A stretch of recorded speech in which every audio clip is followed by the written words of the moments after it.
নমস্কার বন্ধুরা, কেমন আছেন সবাই? আমরা ভালো আছি, আশা করছি আপনারাও ভালো আছেন। রন্ধনে শাশুড়ি বৌমার বন্ধন পরিবারে আপনাদের আরও একবার স্বাগত জানাই। আজকে চলে এসেছি আর একটা ঘরোয়া রেসিপি নিয়ে, নিরামিষ একটা রেসিপি। চালে ডালে খিচুড়ি বানাবো আজকে। আজ এমনিতেই সরস্বতী পুজো, ঘরে ঘরে খিচুড়ি তো হচ্ছেই। আমাদের কিভাবে বানাই সেটাই আপনাদের সাথে ভাবলাম একটু শেয়ার করি। এখানে নিয়েছি 250 গ্রাম মতো দুধেশ্বর চাল, আর নিয়েছি 250 গ্রাম মুগের ডাল। আমরা শুধু মুগের ডাল দিয়ে খিচুড়িটা বানাবো।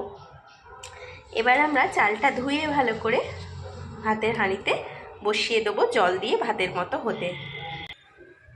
এই দেখুন বন্ধুরা, আমরা চালটা ভাতের মতো হতে দিয়ে দিলাম হাঁড়িতে, ঢাকা দিয়ে এবার এটা ফুটতে দেবো ভালো করে। আর অন্যদিকে একটা কড়াই বসিয়ে তেল দিয়ে মুগের ডালটা একটু হালকা লাল করে ভেজে নেব। ডালটা তার আগে একটা ভিজে কাপড়ে করে ভালো করে পুছে নিয়েছি আমরা। এই দেখুন বন্ধুরা, কড়াইয়ে একটু তেল গরম করে আমি মুগের ডালটা দিয়ে দিয়েছি। এবার ডালটা হালকা করে একটু তেলের মধ্যে নেড়ে নেবো, একটু হালকা লাল লাল করে। একটা ভাজার ভালো সেন্ট বেরোনো অবধি আমরা অপেক্ষা করব। মামনি ভোগের খিচুড়ি বানায় ওইভাবেই রান্নাটা হবে, কিন্তু শুধু ওটা গোবিন্দভোগ চাল দিয়ে হয়, এটা দুধেশ্বর চাল দিয়ে হচ্ছে। এবার ডালটা হালকা লাল করে মামনি ভেজে নিচ্ছে। ডালটা ভেজে নিয়ে আমরা ওই চালের মধ্যে দিয়ে দেব। এই দেখুন বন্ধুরা, ভাতে জলটা ফুটতে ধরেছে। এই সময় ভেজে রাখা মুগের ডালটা মামনি হাঁড়ির মধ্যে দিয়ে দেবে চালের সাথে। আপনারা এইভাবে করে দেখবেন, খিচুড়িটা খুব টেস্টি হয় এভাবে করলে, অথচ হালকাও হয়, খুব রিচ হয় না।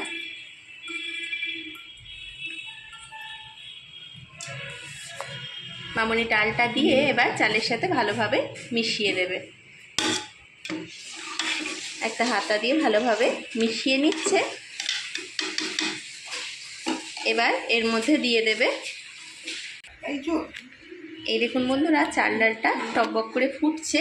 এই সময় মামনি দিয়ে দিচ্ছে 1 চামচ মতো লবণ। আবার যেহেতু সবজিতে লবণ পড়বে, টমেটো আদা কষানোর সময় লবণ পড়বে, সেই মতো আন্দাজ বুঝে মামনি লবণটা অ্যাড করলো। লবণটা দিয়ে দিল। এবার দিয়ে দেবে 1/2 চামচ মতো হলুদ গুঁড়ো আর 1 চামচ মতো জিরে গুঁড়ো। মামনি হলুদ জিরে দিল, আর খুব সামান্য একটু ধনে গুঁড়ো, আর দেবে অল্প একটু কাশ্মীরি লঙ্কার গুঁড়ো, এই 1/2 চামচ। এবার খিচুড়িটা চালে ডালে ভালোভাবে ফুটতে দেবে এইভাবেই। এটা আলাদা করে মিশানোর দরকার নেই, ফুটে ফুটেই মিশে যাবে। এখন ফুটতে দিতে হবে। এই দেখুন বন্ধুরা, এদিকে তো চাল ডাল ফুটছে, আর এইদিকে আমি তেল গরম করতে দিয়েছি কড়াই। তেলটা গরম হয়ে গেছে। এবার একে একে সবজিগুলো ভেজে নেব। এখন প্রথমেই ভেজে নিচ্ছি ধুয়ে পরিষ্কার করে রাখা গাজরগুলো। এই দেখুন বন্ধুরা, গাজরটা হালকা লাল করে ভেজে নিয়েছি। এবার গাজরটা আমি দিয়ে দিচ্ছি খিচুড়ির মধ্যে। এবার ওই একই তেলে আবার দেখুন, এই তেল থেকে তুলে নিয়ে আমি খিচুড়ির মধ্যে মিশিয়ে দিচ্ছি। এবার ওই একই তেলে আমি বিনস, এই দেখুন বন্ধুরা, এবার ওই তেলের মধ্যে বিনসগুলো ভেজে নেব। এতে দিয়ে দেবো সামান্য একটু লবণ, আর দেবো আর কিছুই দেবো না, একটু লবণ দিয়ে হালকা করে ভেজে নেব বিনসটা। একটু হালকা ভাজা হয়ে এলে এর সাথে মিশিয়ে দেবো ধুয়ে পরিষ্কার করে রাখা মটরশুঁটিটা। মটরশুঁটিটা আলাদা করে ভাজলে কি হয়, ওগুলো ফেটে যায়, তাই মামনি একটু লবণ দিয়ে দিল। বিনসটা আবার ভেজে নিচ্ছি। গাজরে আমরা লবণটা দিই, গাজর একটু মিষ্টি মিষ্টি হয়, তো লবণটা দিলে লবণটা বেশি ধরে নেয়, ওই জন্য গাজরটাতে আলাদা করে লবণ দিয়ে ভাজলাম না। বিনসটা একটু ভেজে নেবো। বিনসটার সাথে একটু লাল হয়ে এলে মটরশুঁটিটাও হালকা করে নেড়ে নেবো। দেখুন বন্ধুরা, বিনসটা হালকা করে ভাজা হয়ে এসেছে। এবার এর মধ্যে ধুয়ে পরিষ্কার করে রাখা মটরশুঁটিটাও দিয়ে দিচ্ছি।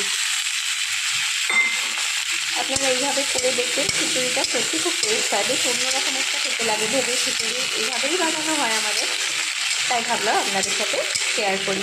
শুধু ভোগের খিচুড়িতে হলুদটা ব্যবহার করা হয় না, আর সর্ষের তেলটা নয়। দেখুন, এবার বিনসটা মটরশুঁটিটা ভালো করে ভেজে নিয়ে আবার ওই খিচুড়ির মধ্যে দিয়ে দেবো। দেখুন বন্ধুরা, বিনস আর মটরশুঁটিটা ভাজা হয়ে গেছে লাল করে। এবার আমি ওই খিচুড়ির মধ্যে মিশিয়ে দিচ্ছি। এই দেখুন বন্ধুরা, বিনস, গাজর, মটরশুঁটিগুলো কিছু ফুটন্ত ওই চাল ডালের মধ্যে দিয়ে দিয়েছি। এবার ওই কড়ায় আরেকটু তেল দিয়ে আমি আলুগুলো ভেজে নেব। দেখুন বন্ধুরা, আলুগুলো লাল লাল করে ভাজা হয়ে গেছে। এবার তুলে নেব। ওই একই তেলের মধ্যে আমি দিয়ে দেব এই ফুলকপিগুলো।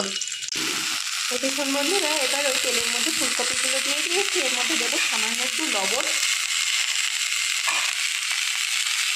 দেবো একটু হলুদ আর একটু কাশ্মীরি লঙ্কা। দেখুন আমি দিয়ে দিলাম।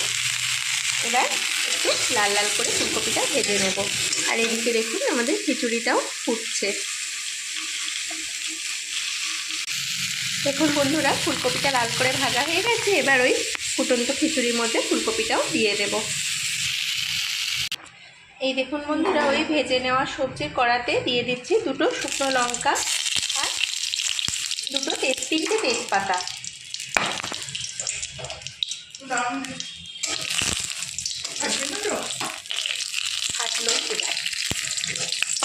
একটু করে কাঁচি দিয়ে ফাটিয়ে দিতে হয়, তাহলে ফাটে না। দিয়ে দিচ্ছে মামনি গ্রেট করে রাখা বেশ কিছুটা আদা, আর দিয়ে দেবে টমেটো কুচি।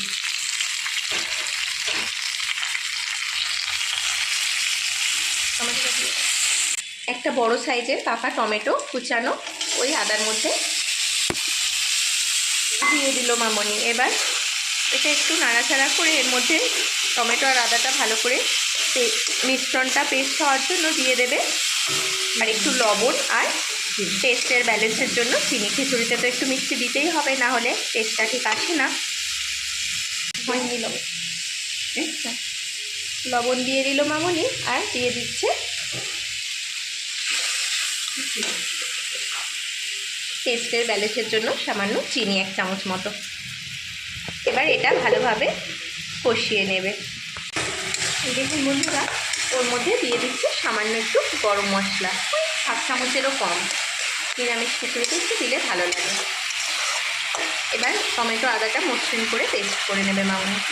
দেখুন বন্ধুরা, খিচুড়িতে মামনি টমেটো আদার পেস্টটা দিয়ে দিলে এবার ভালোভাবে মিশিয়ে নেবে। আপনারা এইভাবে করেন নাকি খিচুড়ি, জানাবেন কমেন্ট করে। দেখুন বন্ধুরা, খিচুড়িটা ফুটছে। এই সময় এতে আমি বেশ কিছুটা এই ডুমো লঙ্কা, বন্ধুরা লঙ্কাগুলো দিয়ে দিয়েছি। এবার এর মধ্যে দিয়ে দিচ্ছি বেশ কিছুটা ঘি উপর থেকে। এইভাবে আপনারা অবশ্যই একবার খিচুড়ি যদি না করে থাকেন একবার ট্রাই করে দেখবেন, দুর্দান্ত টেস্ট হয়। রান্নাটি কেমন লাগলো কমেন্ট করে জানাবেন। ভিডিওটি ভালো লাগলে লাইক, কমেন্ট, শেয়ার, সাবস্ক্রাইব করবেন। ফেসবুকে আমাদের পেজটি।